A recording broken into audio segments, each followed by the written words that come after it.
Rabotai, Chag Sameach à tous et à toutes. Nous nous retrouvons ensemble, Bezrat Hashem, pour l'étude de Hoshana Rabbah, tous ensemble, dans cette atmosphère de joie, de Gdusha, de sainteté.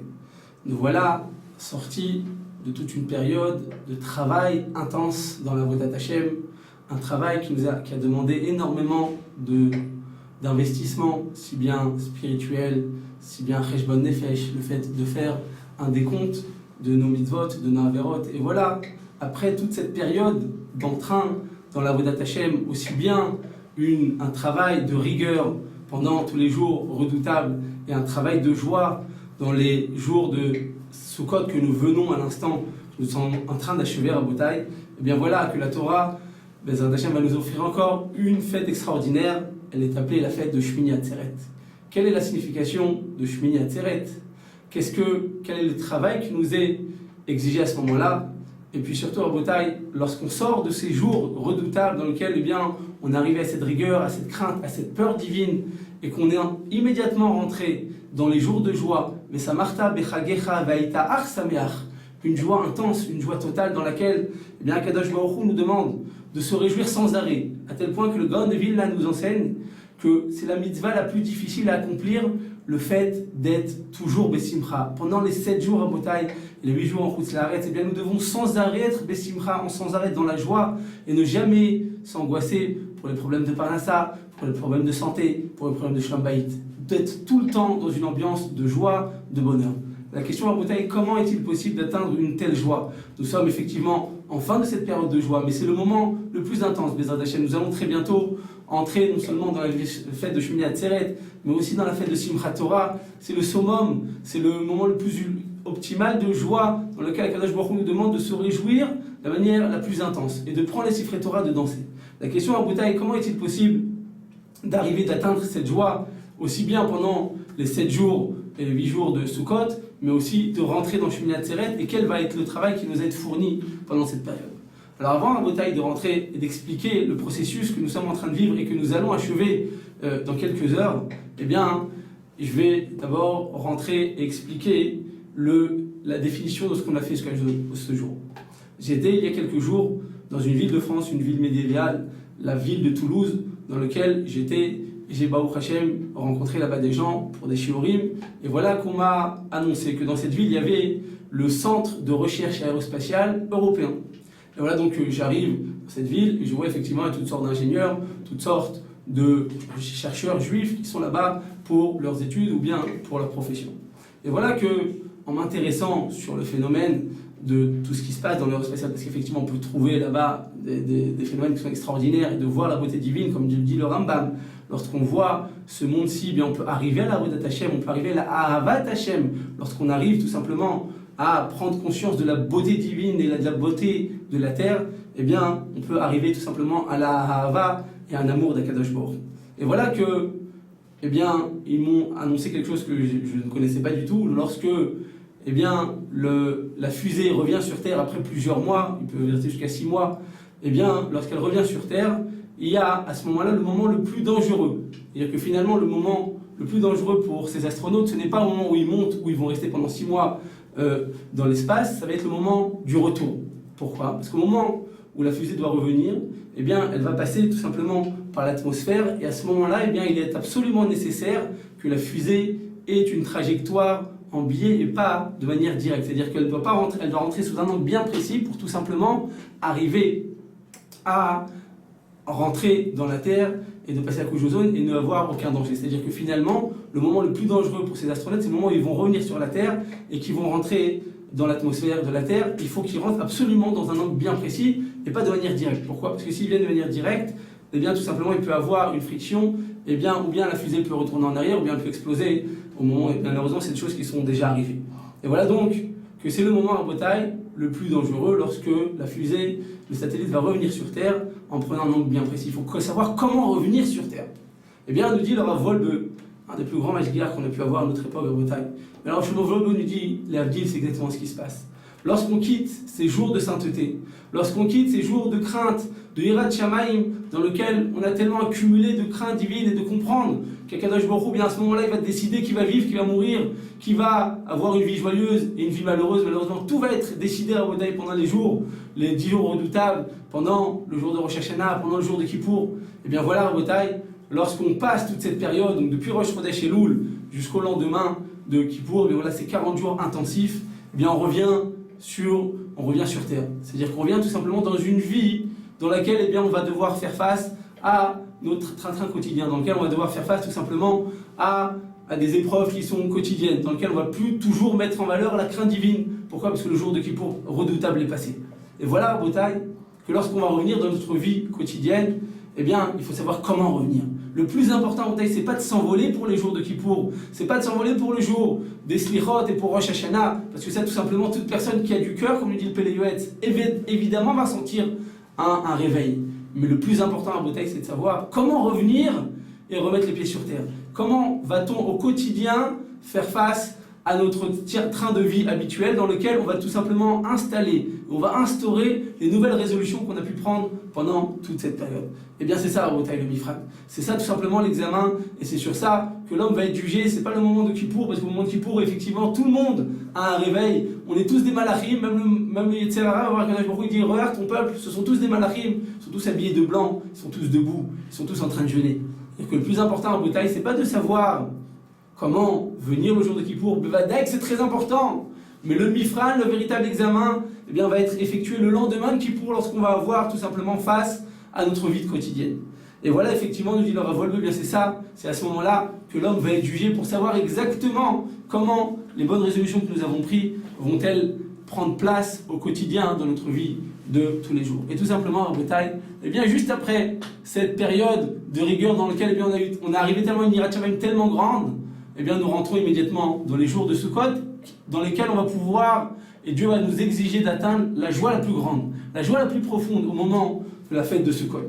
Tout simplement, pourquoi ? Pour nous dire que finalement, ce qu'Akadosh Baruch Hu attend de nous, c'est pas d'être des malachim, d'être des anges dans lesquels on va s'écarter de tout, mais de vivre dans le monde matériel et d'utiliser cette matérialité pour servir Hachem. C'est ça ce qu'Hachem attend de nous. C'est ça le vrai Mifran Rabotai, c'est de vivre une vie d'être humain et de rester cachour et en contact direct avec Akadosh Baruch Hu. C'est pas de rester un malach, parce qu'un malach, Akadosh Baruch Hu, il en a des milliers de myriades dans les cieux.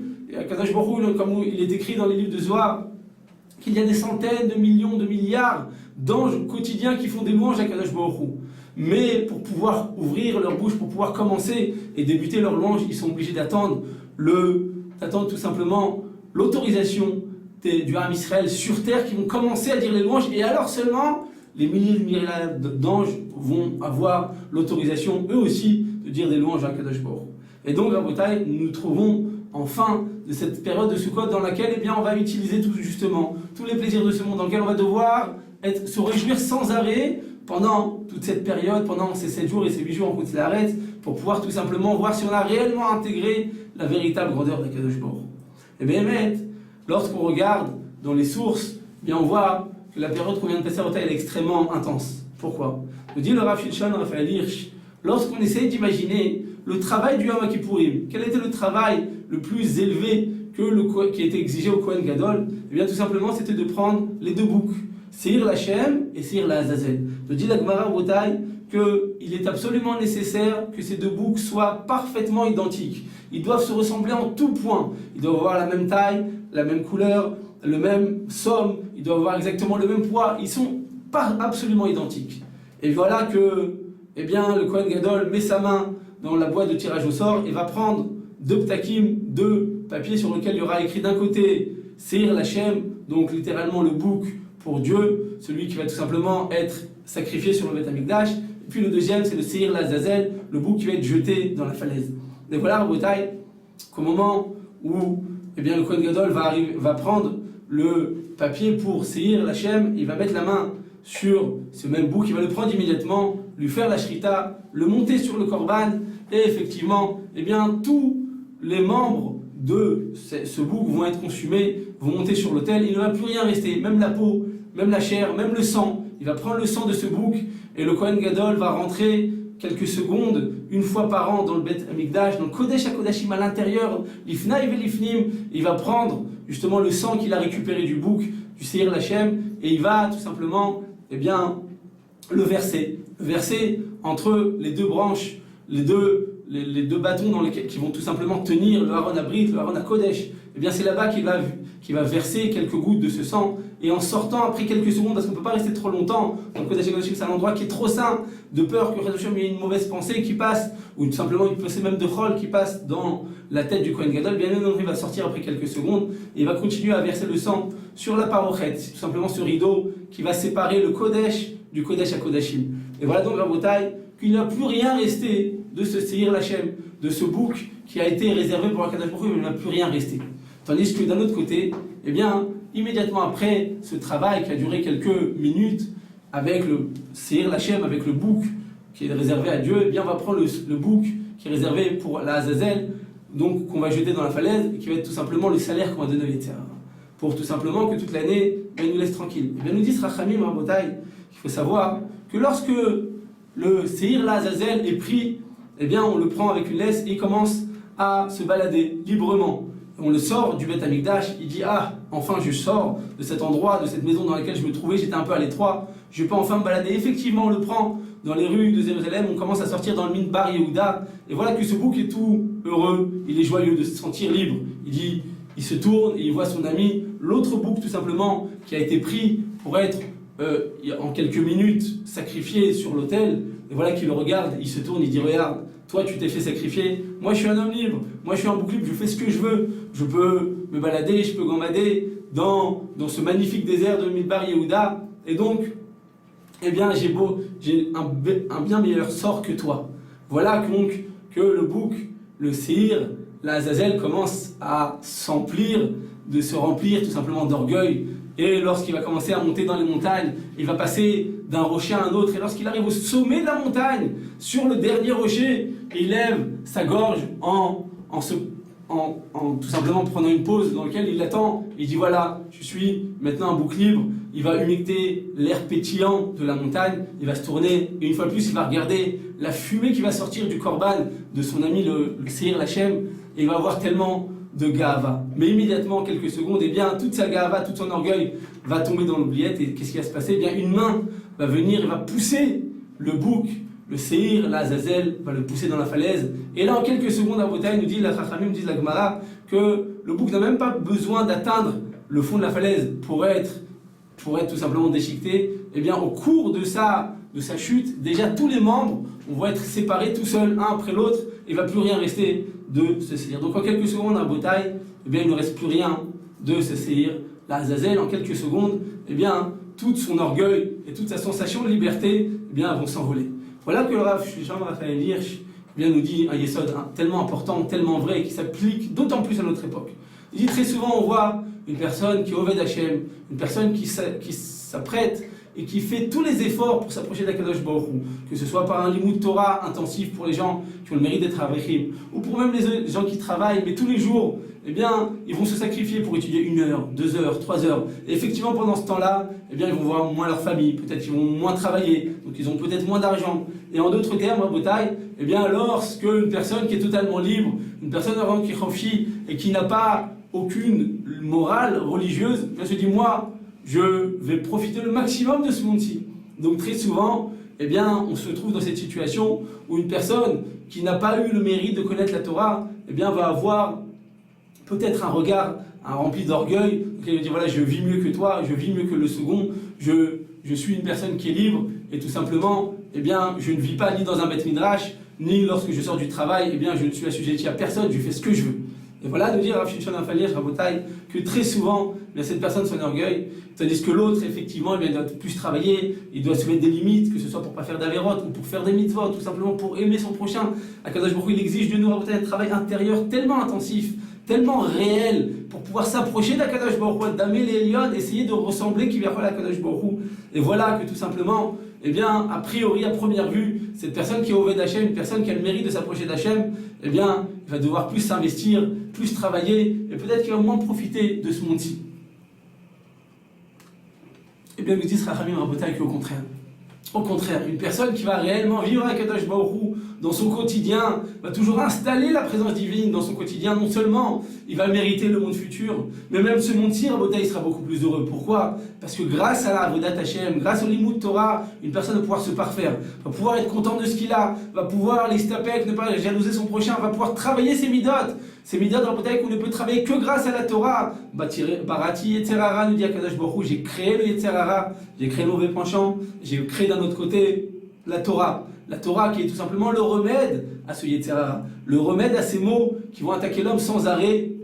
Eh bien, tout simplement, c'est le Limud Torah. Donc une personne, Rabotai, qui va étudier la Torah, qui va vivre avec Kadosh Baruch Hu, qui va installer, qui va inviter la présence divine au quotidien, Rabotai, eh bien, au contraire, cette personne, non seulement elle va vivre Ba'olam Haba, le plus heureux, parce que tout simplement, elle travaille sans arrêt pour pouvoir accumuler faire la volonté d'Hachem, bien entendu, par-dessus tout, mais aussi tout simplement accumuler, eh bien, un pécule pour pouvoir son Olam Haba, eh bien on te dit en plus, même dans ce monde-ci, cet être humain sera le plus heureux des hommes. On raconte un bataille sur le Shah, sur le Rav Shach, simplement Rav Eliezer Ben Shach, un des Gdolés de notre époque, un des Gdolés d'or, qui était à Pognovitch, et voilà que une fois il a rencontré un homme extrêmement riche, Monsieur Rottweiler, une personne qui était extrêmement riche, qui était donateur, et voilà qu'au moment où il rencontre le Rav Shach, il était tout le temps investi dans son Limud Torah, qu'il a rencontré quelques secondes. Et voilà que M. Rottweiler dit au Rav Shach, dit écoute, Vodarav, je jalouse ton Olam Haba, je jalouse ton monde futur. Pourquoi? Parce que toi, tu travailles sans arrêt dans ce monde-ci pour pouvoir avoir une grande part au monde futur. Mais moi, je ne travaille que dans ce monde-ci et je ne pense pas à mon monde futur. Donc je jalouse ton monde futur. Voilà que le Rav Shach lui a donné une réponse étonnante, emplie tellement de moussard et de Otzma. Il lui a dit tout simplement, tu ne devrais pas jalouser mon monde futur, tu devrais jalouser aussi de ce monde-ci. Même dans ce monde-ci, je suis le plus heureux des hommes. Pourquoi? Parce que une personne, tout simplement, qui va étudier la Torah, qui va vivre avec Kadosh Baruch Hu, tout simplement, il est libre de l'emprise de son Yetzerara. Et donc, il va être libre de ses propres pulsions. Il va tout simplement réussir à se maîtriser, à se contrôler, à être heureux avec ce qu'il a.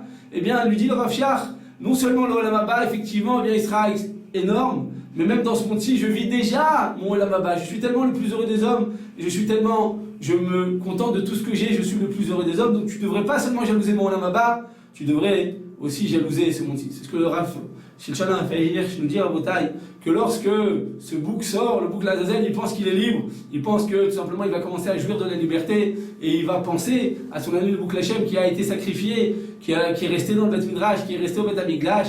Eh bien au contraire, à ce moment-là, eh bien tout son rêve et toutes ses sensations de ga'ava, d'orgueil vont toutes s'envoler. Et effectivement, à Botaï, nous rentrons donc dans cette période dans laquelle, eh bien, Baruch Hashem, nous sommes en plein milieu de cette période, de cette période dans laquelle, eh bien, nous allons atteindre cette véritable joie. Et voilà que nous disent les Chachamim que le véritable examen va commencer, va débuter le lendemain de Kippour. Pourquoi? Parce qu'à ce moment-là, eh bien, on va enlever tous nos habits blancs et on va retourner dans la vie quotidienne. Et c'est à ce moment-là que le véritable examen, le véritable mifran, va commencer, va débuter, pour pouvoir tout simplement voir si on a réussi à intégrer toutes ces notions qu'on a tellement aspirées pendant les jours, les Aseret Yemei Teshuvah, pendant le mois des Loul, pendant Rosh Hashanah et pendant Kippour. Donc effectivement, au Botaï, il est dit que lorsque, eh bien, Kadosh Baruch Hu a demandé à Yaakov de partir, et il est parti de la maison de son père, de la maison de Yitzhak, et voilà que, eh bien, la Torah nous dit, Vayeshev bayom hahu Esav le darko seira. Esav a donc retrouvé son chemin, et il est parti dans la ville de Seir. Lorsque les deux frères se rencontrent, après tellement d'années de séparation dans lesquelles Esav va tout faire pour tuer son frère, et Baruch Hashem, avec l'aide divine, eh bien Yaakov retrouve son frère et il arrive à le détourner de ses mauvaises pensées de Sina et de haine. Et voilà qu'il va rencontrer son frère. Et lorsqu'il rencontre son frère à Botaï, eh bien, ils essayent de s'échanger des cadeaux et de montrer des signes d'amour extérieur. Et effectivement, eh bien, ils se séparent en shalom. Et voilà qu'il est écrit sur Esav qui va prendre son chemin pour aller vers la ville de Seir. Tandis que sur Yaakov, il est écrit Yaakov nasa Sukkota. Yaakov est parti vers la ville de Sukkot. D'accord? Eh bien, on nous dit le Avnei Nezer sur Orach Chaim, chapitre 459, Taf Nun Tet. Eh bien, nous dit le Avnei Nezer, de là, on apprend le minhag qu'il va falloir commencer immédiatement après Yom Kippour, immédiatement, il va falloir commencer le soir, juste après Yom Kippour, bien immédiatement, dès qu'on arrive à la maison, c'est avoir retrouvé nos esprits, avoir mangé, avoir bu quelque chose, et bien immédiatement, au moins commencer, même si on ne peut pas le faire toute la nuit pour ne pas déranger les gens, au moins commencer le premier acte de la construction de la soukha. On dit le Avnei Nezer, on l'apprend en Rémez, bien entendu, en allusion dans ce chapitre. Pourquoi? Dans ce verset. Pourquoi? Parce que tout simplement, il est écrit que Bayom ou ce jour-là, de quel jour s'agit-il? Il s'agit du jour de Yom Kippour, dans lequel, on comprend qu'immédiatement après Kippour, qu'est-ce qu'il fait? Esav, il retourne à Séhir. Donc ce même Séhir, ce même bouc qui était destiné au Azazel, donc les Averot qui vont tout simplement symboliser les Averot. Et donc Esav retourne vers ses Averot le lendemain de Kippour, le soir déjà de Kippour, tandis que va faire Yaakov? Il va commencer à aller immédiatement dans la ville de Sukkot pour nous apprendre et nous dire en allusion qu'il va commencer tout simplement à faire les Sukkot. Qu'est-ce qui se passe dans Bretagne? Qu'est-ce qu'il y a de si important dans la fête de Sukkot? Nous dit le Chida dans son livre Simchat HaRegel, nous dit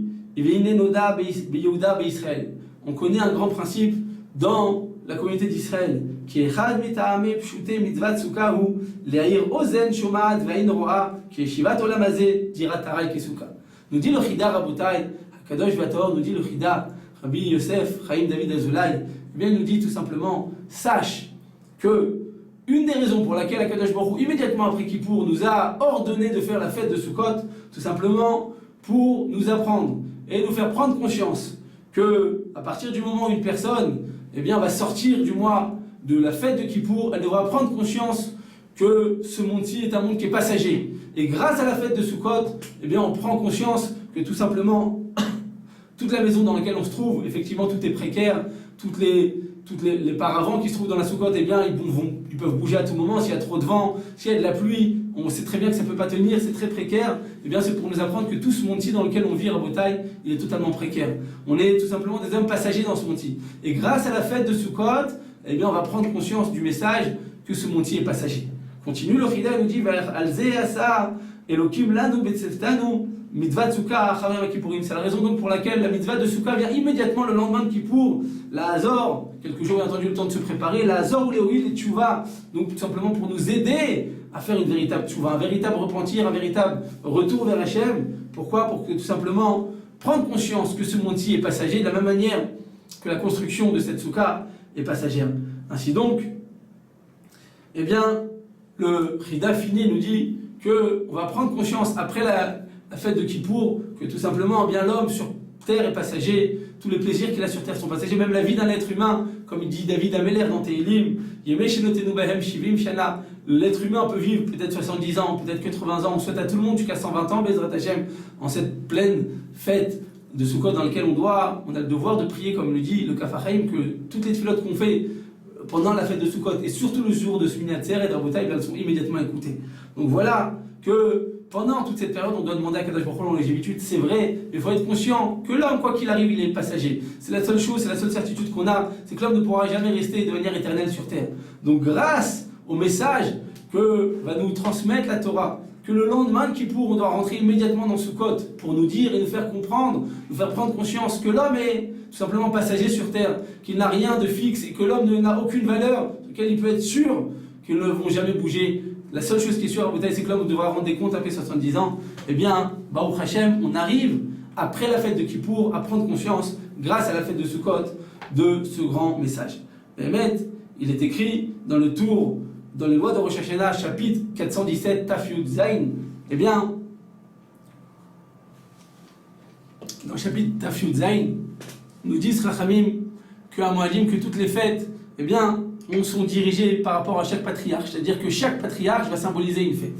Pourquoi? Parce que tout simplement, Pessah, ça a été instauré par rapport à Abraham, comme il est écrit sur Abraham, lorsqu'il a rencontré les anges, il a dit à sa femme, Louchi, Vasi Ugot, s'il te plaît ma femme, peux-tu venir et faire des gâteaux pour ces hommes-là? Et bien effectivement, on lui dit que ces gâteaux, ils étaient cachés les Pessah, et tout simplement, elle leur a offert la galette, la matzah de Pessah. Donc voilà que Abraham va symboliser tout simplement Pessah. Shavuot, bien entendu, il est simplement dirigé par rapport à Yitzhak. Pourquoi? Parce que tout simplement, le shofar au moment où on a reçu la Torah, il y a un chauffard qui a retenti. Et d'où venait ce chauffard? Bien tout simplement, il venait du Korban qui a été sacrifié à la place de Yitzhak au moment où il était lui-même prêt à se sacrifier. Et enfin, nous dit le tour, c'est même à la chôte de Rosh Chodesh, nous dit tout simplement que Sukkot, a été instauré par rapport à Yaakov. Comme le verset le dit, ou le Miknehu, à sa Sukkot, qu'est-ce qu'il était? Yaakov,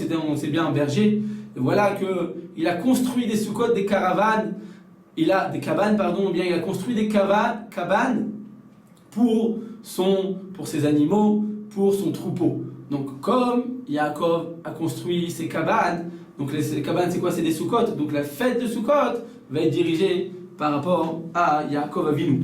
Et effectivement, continue le Chida, il nous dit, il est écrit dans la Torah, Yaakov, Nasa Sukkota, Vaïven lo Baït. Yaakov, qu'est-ce qu'il a fait? Il est parti vers la ville de Sukkot, et là-bas, il a construit une maison. Il s'est construit pour lui-même, une maison. Ou le Mikneu à sa Sukkot. Par contre, pour son troupeau, qu'est-il fait? Il n'a pas fait une véritable maison, il a tout simplement créé des cabanes.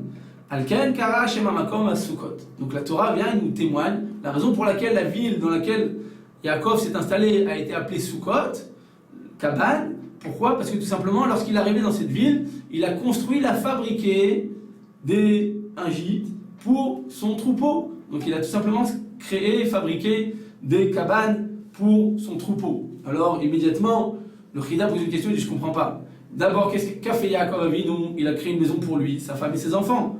D'accord? Donc il a d'abord créé une maison, et à côté de ça, il a créé une cabane. C'est quoi l'acte le plus important qui a été fait dans cette ville? Eh bien, c'est tout simplement la maison de Yaakov Avinu, et pas la maison, pas la cabane du troupeau. A priori, on aurait dû donc appeler cet endroit, non pas Sukkot, donc la cabane qui a été fabriquée pour ces troupeaux, mais on aurait dû bel et bien l'appeler Beth Israël, la maison de Israël, la maison de Yaakov, Beth Israël. Il y a un quartier à Me'acharim qui s'appelle Beth Israël, donc la maison de Israël, au lieu de l'appeler au nom de la maison de son troupeau.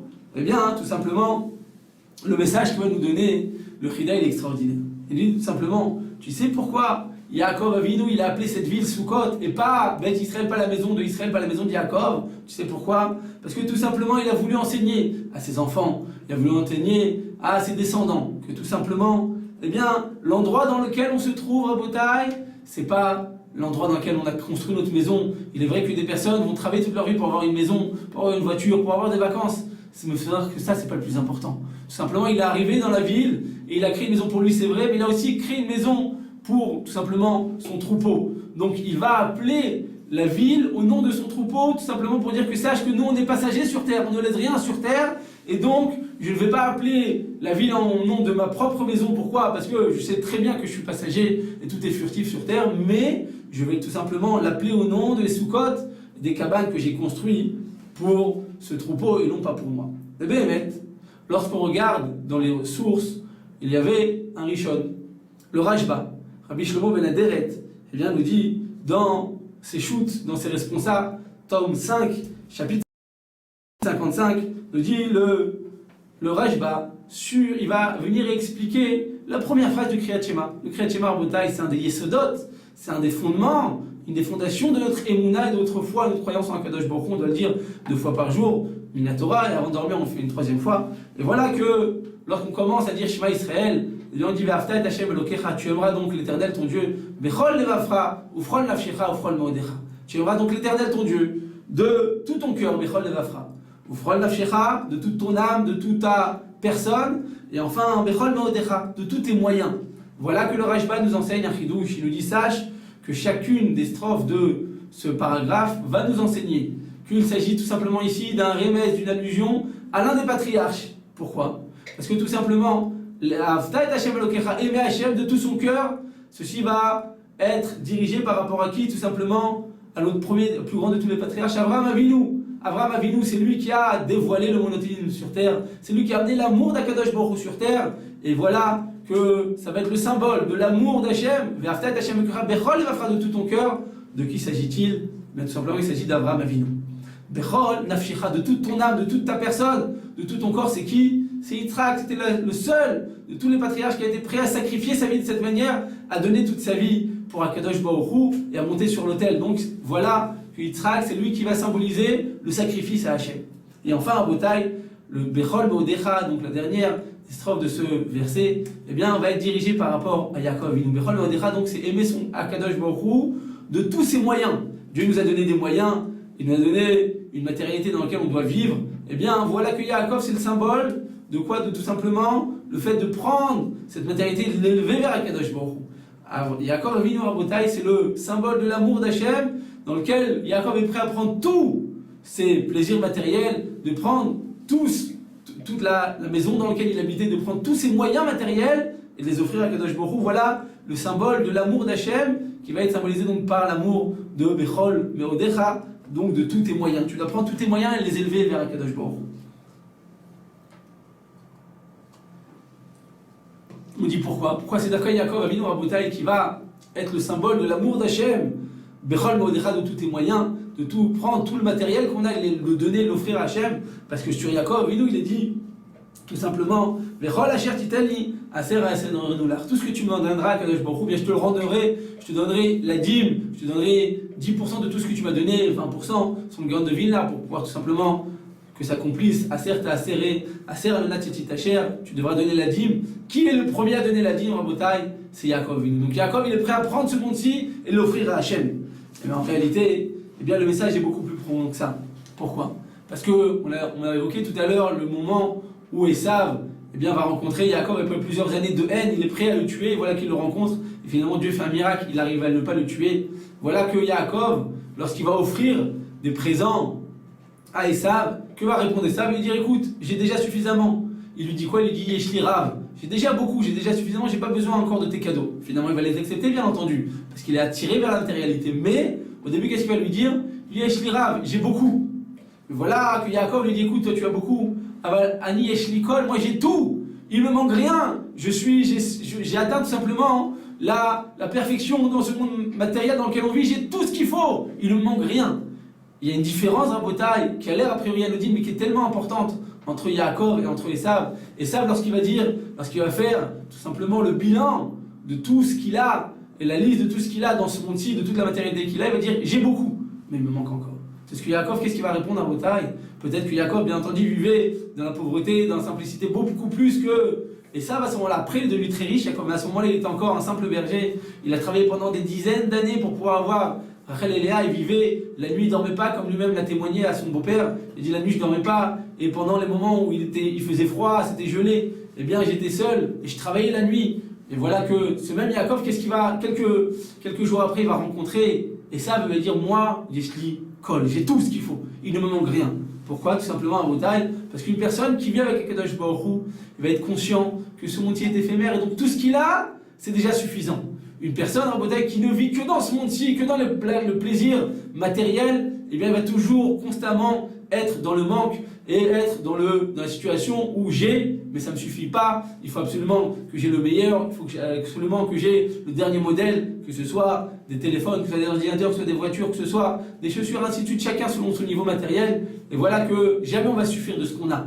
Donc Esav il dit j'ai beaucoup mais pas suffisamment, et voilà que Yaakov dit Yesh li kol, j'ai tout ce qu'il faut et il ne me manque rien. Donc Rabotai, pour tout simplement expliquer et donner une anecdote qui s'est réelle, qui s'est produite avec le Chavetz Chaim, nous allons pouvoir expliquer cette notion dans laquelle eh bien, le tzaddik est content de tout ce qu'il a et pense que tout ce qu'il a c'est déjà suffisant, même peut-être trop, tandis que le rachat eh bien, n'aura jamais suffisamment, et même s'il a les derniers modèles, eh bien, il verra que tout simplement cette technologie va emprisonner l'homme. Pourquoi? Parce que tout le temps il y aura des derniers modèles et tout le temps le voisin aura mieux que moi, et donc je ne me suffis jamais de ce que j'ai. On raconte un Rabotai sur le Chavetz Chaim, le Gdol Ador, Rabbi Israël Meir Miradin, il vivait en Pologne il y a une centaine d'années dans la petite ville de Radin. Voilà que c'était le Gdol Ador, mais il refusait de prendre la rabbanoute sur lui, il ne voulait pas être le rave d'une ville, donc la ville dans laquelle il se trouvait, bien il dit voilà, de cette petite ville je suis prêt à être le rave, mais pas de toute l'Europe. Et voilà que du monde entier revenait pour prendre conscience, pour prendre des brachot. Même Rabbi Moshe Feinstein, la plus grande image de poskim de notre époque aux États-Unis, eh bien, avait aussi dans sa jeunesse pris une bracha du Chavetz Chaim justement pour ne pas être pris par l'armée russe, parce qu'une personne qui est rentrée dans l'armée russe, eh bien, il en était fini de sa religion, de son judaïsme, parce qu'il est rentré là-bas pour des années et des années, et donc malheureusement il est obligé de manger pas kasher. Voilà que donc le Rabbi Moshe Feinstein, pour être sauvé de l'armée russe, est parti demander une bracha dans sa jeunesse au Chavetz Chaim, et Baruch Hashem, sa bracha a abouti, et il a réussi à se sauver aux États-Unis, et là-bas, à mettre en place un monde à Torah tellement grand, tout ça par le mérite de Rabbi Moshe Feinstein. Donc, on venait du monde entier pour prendre conseil, pour prendre des brachot, pour voir le Gdol Hador, et lui, il marchait très simplement, il n'avait pas de conducteur, il n'avait pas de voiture, il marchait tout simplement avec sa casquette, la tête baissée, et il était dans sa hanava la plus grande, et c'était Rabotai, le plus grand des Gdol Hador, une personne qui lit ses livres, le Chafetz Chaim, qui lit le Mishnah Berurah, chaque mot Rabotai, il est pesé plusieurs fois pour pouvoir comprendre chacune de ces kavanas, et on peut réellement étudier le Chafetz Chaim et le Mishnah Berurah comme le Lachon d'un Rishon réellement. Et voilà que, eh bien, un riche commerçant, un riche négociant, qui avait entendu parler de la grandeur du Chafetz Chaim, eh bien, s'est dit un jour, il va falloir que j'aille le voir, c'est de l'ador, que je prenne une bracha, que je vois de qui s'agit-il. Et voilà qu'il arrive avec son carrosse extraordinairement bien garni, bien fourni, avec toute sa richesse, il arrive, cet homme-là très très riche, il arrive dans la ville de Radin, il voit une ville toute simple, dans laquelle eh bien, toutes les maisons sont éphémères, sont très fragiles. Et voilà qu'il demande dans la rue, avec tout son orgueil, qui va le caractériser, il va dire, dites-moi où se trouve la maison du Chafetz Chaim. On lui indique, au bout de la rue, tu verras là-bas une petite maison, une petite maisonnée, eh bien c'est la maison du Chafetz Chaim. Et effectivement, eh bien cet homme, ce commerçant, arrive devant la maison du Chafetz Chaim, il tape la porte, et voilà que la porte, elle est sur le point de se casser, tout est branlant dans la maison du Chafetz Chaim. Et, eh bien, il voit un homme, un monsieur âgé, la tête baissée avec sa casquette, il ouvre la tête, il dit oui, il ouvre la porte, il dit oui, que veux-tu? Il dit voilà, moi je suis un homme très important, très riche, et ils ont besoin de considération générale ces gens-là, ils ont besoin de mettre leur argent en valeur parce qu'ils ne sont pas toujours beaucoup de valeur. Et voilà que j'ai besoin de voir le Chafetz Chaim Gdol Hador. Il dit écoute, c'est moi-même le Chafetz Chaim, et Bechavot, je t'invite à rentrer dans ma maison.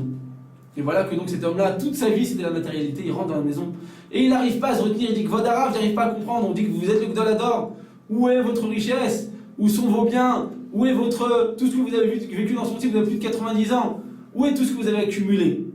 Alors le Chafetz Chaim, immédiatement, voyant une telle chutzpah, ne se démonte pas et lui répond, dis-moi, toi tu viens de Vienne, n'est-ce pas? Il dit oui. Il dit, où se trouve toute ta richesse? Où se trouvent tous tes meubles? Où se trouvent tous tes biens? Où se trouvent toutes tes valeurs immobilières? Tout ton argent, où se trouve-t-il? Il dit, bien entendu, elle se trouve à Vienne. Et il dit, tu n'as rien pris avec toi? Il dit, non. J'ai pris le minimum vital pour venir dans cette ville. Il y a plusieurs jours de déplacement. J'ai mis tout ce qu'il fallait dans mon carrosse royal, mais j'ai pris que le minimum. Alors le Chafetz Chaim dit, pourquoi tu n'as pas pris toute ta richesse? Il dit, parce que ma richesse, elle reste dans ma maison initiale. Et là, je suis en déplacement, donc j'ai pas besoin de prendre toute ma richesse pour venir voir Kvod Harav. J'avais besoin de voir quelques heures, donc j'avais pas besoin de prendre toute cette richesse. Pourquoi? Parce que tout simplement, je suis de passage dans cette ville. Alors le Chafetz Chaim, il a donné une réponse tellement simple, mais tellement vraie. Il lui a dit, moi aussi, sache que moi aussi je suis venu sur terre, et moi aussi je suis de passage sur terre. Tout la matérialité dans laquelle eh bien, nous vivons, tout ça c'est furtif, tout ça c'est passager, tout est éphémère, je ne vais rien prendre avec moi Ba'olam Haba. Je vis dans ce monde-ci tout simplement pour me préparer à rentrer Ba'olam Haba, à rentrer dans le monde futur. Comme nous dit le Messilat Yesharim, que ce monde-ci, eh bien l'homme devra l'être. Quel est atma pros d'or? L'homme devra se préparer dans le couloir qui va tout simplement caractériser ce monde-ci pour pouvoir rentrer dans l'Olam Haba, ouvrir la porte et rentrer dans le monde où tout est félicité, tout est éternité, et rentrer dans l'Olam Haba. Donc moi, si je suis passager, c'est la raison pour laquelle je vis dans cette simplicité. Toi, si tu es passager, c'est la raison pour laquelle tu n'as rien pris, tu as pris le minimum vital, et bien moi aussi, je vis de manière consciente, constante, dans cette conscience que tout simplement, eh bien je suis moi aussi passager sur terre, et donc je n'ai pas pris, je ne prends pas, je prends juste le minimum vital pour pouvoir passer cette période.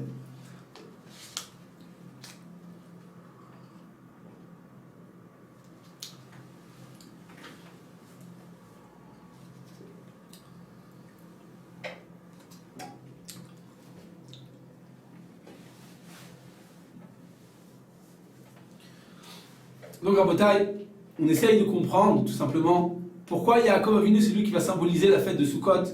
Parce que tout simplement, Yaakov Avinu va symboliser le sacrifice de la matérialité au profit de la divinité.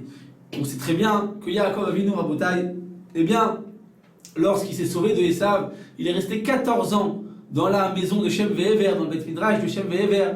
Là-bas, nous disent les Chachamim, nous dit la Gemara, qu'il n'a même pas dormi, il n'a pas dormi comme un homme normal, comme un homme régulier. Il dormait le même sommeil qu'un cheval. On dit que le cheval eh bien il doit faire Shitin Nishmin, il doit faire tout simplement 60 expirations, inspirations, et après il se réveille et il va retrouver tout simplement son cycle. Eh bien il en était de même pour Yaakov Avinu, il mettait sa tête sur son standard, sur sa table, il restait quelques expirations, quelques minutes, et tout simplement il continuait à étudier le plus possible, et à nouveau, il dormait comme ça par à-coup, et pas de manière régulière et de manière constante.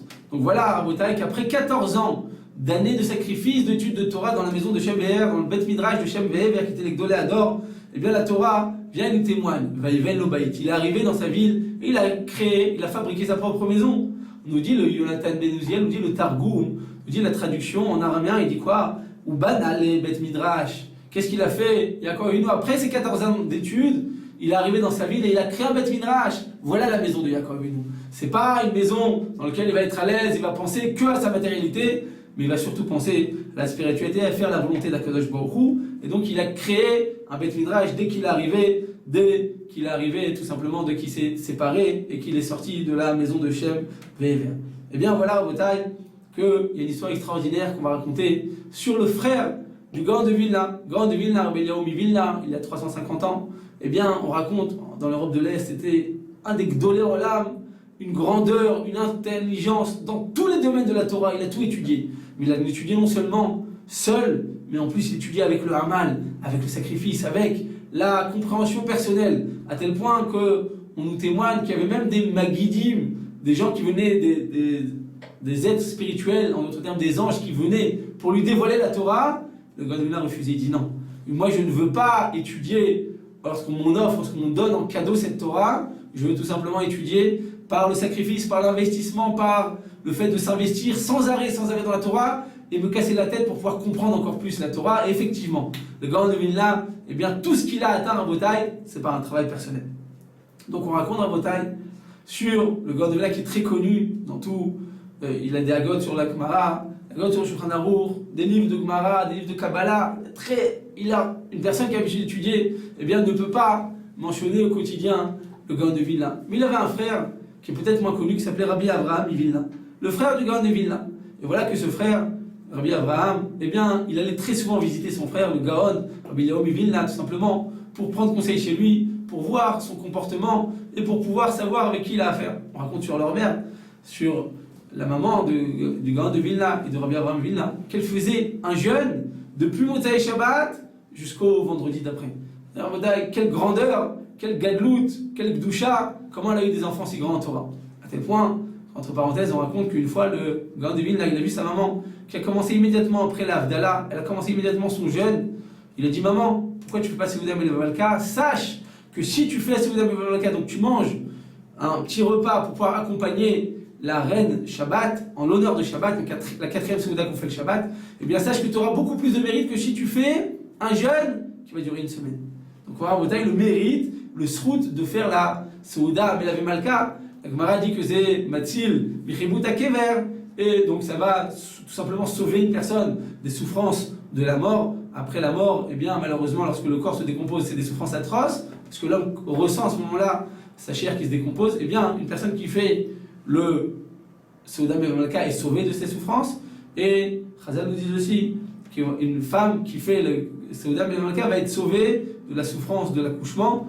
On sait très bien que c'est une souffrance des fois qui est décuplée en fonction de chaque femme et de chaque préparation. Bien, on dit c'est une femme qui va être makpid, qui va faire tout simplement de manière quotidienne tous les Motzei Shabbat, va faire Melave Malka, eh bien sera sauvée de ces souffrances de l'accouchement. Donc voilà Rabotai pour expliquer d'où venait le Gaon de Vilna et son frère Rabbi Avraham Vilna. Et voilà Rabotai qu'on raconte que Rabbi Avraham Vilna était déjà âgé et il venait quotidiennement, très souvent, il venait voir son frère. Pour pouvoir venir, eh bien c'était plusieurs jours de déplacement. Il venait avec sa charrette, il vivait bien entendu très simplement. Donc il mettait plusieurs jours, il était très âgé. On lui dit écoute, grand arabe, si vous venez tellement voir votre frère, venez habiter à Vilna. Il y aura ici une maison, on vous installera près de votre frère, vous pourrez venir visiter votre frère tant que vous voulez. Pourquoi tous ces sacrifices pour pouvoir visiter votre frère? Vous n'avez qu'à rester ici. Alors, le Rabbi Avraham Vilna leur a dit écoutez, moi, si ça ne tenait qu'à moi, bien entendu, je serais venu habiter près de mon frère. J'ai tellement besoin de sa gdoucha, de sa sainteté, de ses conseils, que moi, de mon côté, je serais venu habiter près de mon frère. Mais je ne peux pas, par rapport à ma femme. Alors ça, c'est l'excuse courante, tout le temps, c'est sur le dos de la femme. Elle a bon dos, comme on dit. Mais là, chez le Rabbi Abraham Mivin, là c'était différent. Il dit chez ma femme, pourquoi? Parce que je vais vous expliquer combien ma femme est une tzadékette. Et voilà qu'il leur raconte que quelques années précédemment, quelques années avant, pardon, on raconte que dans la ville dans laquelle se trouvait Rabbi Abraham de Vilna, il n'y avait pas de hétrog, il n'y avait aucun hétrog meoudard qu'on pouvait pouvoir utiliser pour la fête de Sukkot. Et voilà que, après des semaines et des semaines de recherche, moi je cherchais ma femme, on était ensemble, on cherchait sans arrêt. On a eu beaucoup de tsar, on était vraiment dans la souffrance de savoir qu'on n'allait pas pouvoir cette année faire la mitzvah du loulav et du hétrog. Et voilà que ma femme, un jour en allant au marché, elle entend un homme qui vient de marché, il dit écoutez Rabotai, voilà j'ai réussi à trouver un hétrog, Meouda. Cette femme voit cet hétrog, effectivement, elle le scrute, elle le contemple, elle voit qu'effectivement il est magnifique, il est vraiment Meouda. Elle dit je veux l'acheter. Alors l'homme, le vendeur dit écoutez madame, c'est le seul hétrog Meouda qu'il y a dans toute cette région, sachez qu'il va coûter une fortune. La femme lui dit écoutez, moi je suis prête à l'acheter. Combien vous voulez? Alors le vendeur lui dit, voyant cette détermination, il dit je veux 50 roubles. 50 roubles à Botaï, ça correspond à une somme énorme, à des milliers d'euros, pour pouvoir acheter tout simplement un hétrog, il y en avait un seul. La femme, qui était donc malheureusement qui vivait dans la simplicité, elle vivait dans la pauvreté la plus totale, elle dit écoutez, je l'achète. Comment vas-tu faire pour payer une telle somme? Lui demande le commerçant. Il dit écoutez, j'ai ma maison dans laquelle j'habite actuellement, je vais emprunter une somme en hypothéquant ma maison. Et Bezrat Hashem, viendra un jour où je pourrai rembourser. Et effectivement, immédiatement, sans réfléchir plus, elle prend la maison, elle hypothèque et elle, tout simplement, elle prend toute cette somme, 50 euros, pour pouvoir acheter ce loulav. Lorsque son mari revient le soir, il est tellement heureux de pouvoir faire la mitzvah de Etrog, Mehuda, comme le dit la Torah, un Priyada, Priyatzada, donc c'est ce fruit qui est tellement beau, voilà qu'il est tellement content de le faire. Mais malheureusement, au bout de quelques mois, lorsque vient la date où il va falloir payer cette somme, ils se sont rendus compte qu'ils n'ont plus d'argent et ils n'arrivent pas à s'en sortir financièrement. Alors, que vont faire le couple?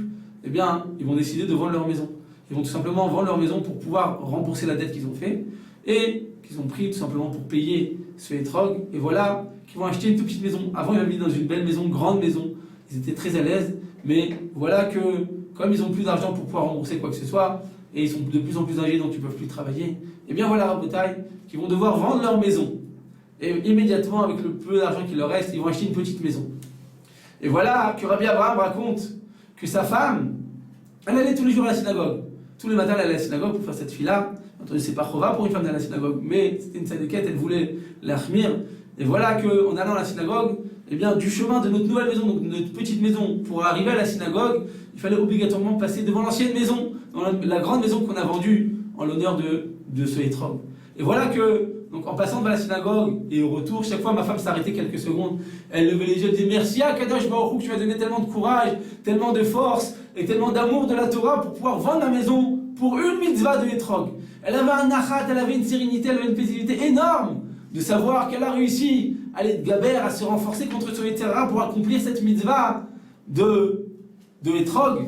Et donc, voilà que Rabbi Abraham dit écoutez, moi j'ai envie d'habiter près de mon frère, mais si j'habite près de mon frère, ma femme, elle aura plus ce nachat quotidien de passer dans sa maison et de se rendre compte combien elle était prête à sacrifier pour sa mitzvah. Elle aura plus cette joie interne, cette joie intense qui l'a caractérisée pour l'amour des mitzvot. Donc je ne peux pas faire ça à ma femme, je suis obligé de rester dans cette ville et je souffre tous les jours pour pouvoir venir voir mon frère, mais ça vaut le coup pour pouvoir tout simplement permettre à ma femme d'atteindre cette joie totale. Donc on va voir que les tzadikim, ils vivaient, c'est vrai, dans ce monde-ci, mais avec toujours le souci de faire plus, de faire la volonté d'Hachem, en étant toujours conscient à Botaï la précarité de ce monde-ci, et en étant conscient que toute la raison pour laquelle on est venu sur Terre, c'est pour faire la volonté d'Akadosh Baruch Hu. Et c'est la raison pour laquelle à Botaï, c'est très intéressant de comprendre et de souligner qu'effectivement, la fête de Sukkot, c'est une fête extraordinaire, mais le Rambam nous dit, dans les lois de Lulav, il est dit comme ça. Même si dans toutes les fêtes, on a une obligation de se réjouir pendant toutes les fêtes. Au moment de la fête de Sukkot, il y avait au Beth Amikdash, il y avait pendant l'atmosphère de Sukkot une joie extraordinairement grande. Chez les Emar, vous devrez vous réjouir devant l'Éternel.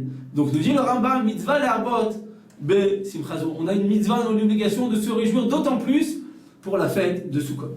A priori, Rabotai, il est écrit dans le livre d'Arke Moussab de Rav Neumann, il dit, je ne comprends pas. Comment ça se fait que c'est seulement pendant cette période et cette fête de Sukkot que la Torah va nous enjoindre de se réjouir au maximum? A priori, on ne comprend pas. Ça aurait dû être l'inverse. À quel moment une personne va se réjouir à Rabotai? Au moment où une personne se trouve dans l'aisance, se trouve dans l'opulence, se trouve dans une situation où effectivement il manque de rien, donc il est beaucoup plus facile d'atteindre la joie. Donc a priori, on aurait dit atteindre la joie, ou bien pour Pessah, parce qu'on va sortir d'Égypte, on va être un peu plus libre, on va s'asseoir sur la table ornée de tous les plus beaux biens qu'on a dans la maison avec de l'argent, de l'or, ou bien le jour de Shavuot dans lequel on va recevoir la Torah. Recevoir la Torah, c'est le plus grand don, c'est le plus grand cadeau qu'on a pu recevoir. Donc à ce moment-là, on doit se réjouir. La Torah nous dit non. Tu devras attendre la fête de Sukkot pour te réjouir. Alors qu'à la fête de Sukkot, dans votre taille, tout est précaire. On peut rien prendre dans la Soukha. On est juste passager. Tout est branlant. Tout peut tomber à tout moment. On sait très bien qu'on ne peut pas rester trop longtemps. Et il fait trop chaud, il fait trop froid, il va pleuvoir. Et rien n'est très solide dans une Soukha à votre taille. Et bien voilà, Rav Neumann nous dit, eh bien c'est réellement dans ces conditions qu'on va pouvoir atteindre la vraie joie. Tu veux réellement atteindre une joie intense, tu vas atteindre une véritable joie, une véritable simcha, eh bien c'est seulement lorsque tu vas écarter la matérialité, lorsque tu vas comprendre qu'une joie, ça ne dépend pas d'un plaisir matériel, mais c'est une sensation intense de kirva et d'amour d'Akadosh Baruch Hu dans laquelle on dit voilà Hachem, je suis à toi, je t'aime et je suis là pour toi. C'est-à-dire que tout simplement, lorsqu'on va pouvoir écarter les plaisirs de ce monde et comprendre, quand on dit écarter, ça ne veut pas dire vivre dans un couvent, ça veut dire vivre dans ce monde, utiliser les plaisirs de ce monde, mais les élever vers Akadosh Baruch Hu et comprendre que tout est précaire et que rien, tout est éphémère et que rien ne va durer pour l'Olam Haba. Et bien c'est seulement dans ces conditions qu'on va pouvoir atteindre la véritable joie, la véritable simcha. Lorsque l'homme comprend que tout ce monde-ci, eh bien, il est passager et qu'il ne va rien prendre dans l'Olam Haba, donc cette personne-là va tout simplement pouvoir détacher sa joie de tous les plaisirs matériels et grâce à ça, elle va pouvoir atteindre la véritable joie. C'est ça, Rabotai, le message de Sukkot, de comprendre, d'arriver à Vesamarta Bechagecha, Vaïta'ar sa mère, tu seras tout le temps dans la joie. Pourquoi? Parce que tu comprends que ton bonheur, que ton plaisir, que ta joie ne dépend pas des plaisirs de ce monde-ci, mais c'est bien plus élevé que ça, c'est une sensation spirituelle très élevée, très intense, de dvékout et d'amour d'Akadosh Baruch Hu, dans laquelle l'homme va pouvoir être conscient qu'il peut être joyeux sans avoir besoin d'utiliser les plaisirs trop grands de ce monde-ci, en utilisant bien entendu ce qu'il faut dans ce monde-ci, mais sans tout simplement être conscient que tout ça c'est passager. C'est pour ça qu'il est dit que sur les Chassidim Arishonim, qui faisaient leur melachtam hara et que leur travail pour eux, leur profession, bien c'était passager, et que leur Torah c'était keva, la majorité de leur temps, bien c'était de la Torah. Alors peut-être qu'une personne à notre époque qui travaille, elle ne peut pas se permettre de travailler 1 ou 2 heures, elle est obligée de travailler plus. Si elle est obligée de travailler, alors peut-être qu'elle ne peut pas étudier 9 heures ou 10 heures et travailler 1 ou 2 heures. Si une personne étudie la Torah, alors il faut qu'il fasse qu'elle étudie, il ne faut pas qu'elle pense au travail, pour avoir l'esprit totalement inscrit et sacrifié dans la Torah. Mais une personne qui doit travailler, eh bien à l'époque du Talmud, elle pouvait, même au niveau des heures investies dans son travail, eh bien en faire tout simplement une minorité et s'investir la plupart du temps dans sa Torah. C'est vrai. Il est vrai que c'est de cette manière qu'une personne pouvait vivre à l'époque. Mais à notre époque, Rabotai, lorsque les nécessités de par là ça sont tellement grandes, les problèmes de subsistance et les crises mondiales qu'il y a de tous les côtés, eh bien, nous obligent à travailler beaucoup plus. Eh bien, il faut comprendre qu'au moins au niveau de notre conscience, au moins au niveau, Rabotai, de notre nechonout et de notre volonté, eh bien, il faut comprendre que toute notre profession, même si on travaille des heures et des heures par jour, tout ça c'est passager, et tout ça c'est juste un moyen pour pouvoir tout simplement le soir s'investir à la Torah 1 heure, 2 heures, 3 heures, ce qu'on peut, Rabotai. Le nombre d'heures finalement qu'on va faire, si on fait son maximum, c'est pas ça qui va fixer, mais l'essentiel c'est d'arriver à l'echaven, à penser que ce qu'on fait c'est pour Akadosh Baruch Hu, à faire notre maximum, et tout simplement c'est dans ces conditions qu'on va pouvoir penser que toute notre profession, tout notre matériel et professionnel est passager, et que le plus important c'est d'arriver à une véritable joie, à une véritable simcha, qui va donc être symbolisée par cette période de Soukha. Bezrat Hashem, on souhaite à tout le monde une fête de Shmini Atzeret dans la joie, dans le bonheur, dans la Kedusha, pour pouvoir, Bezrat Hashem, ensemble recevoir la Torah, la Simchat la Torah, danser avec la Torah, Bezrat Hashem, et qu'on souhaite très bientôt la venue du Mashiach, Tzidkenu Me'onu, Amen.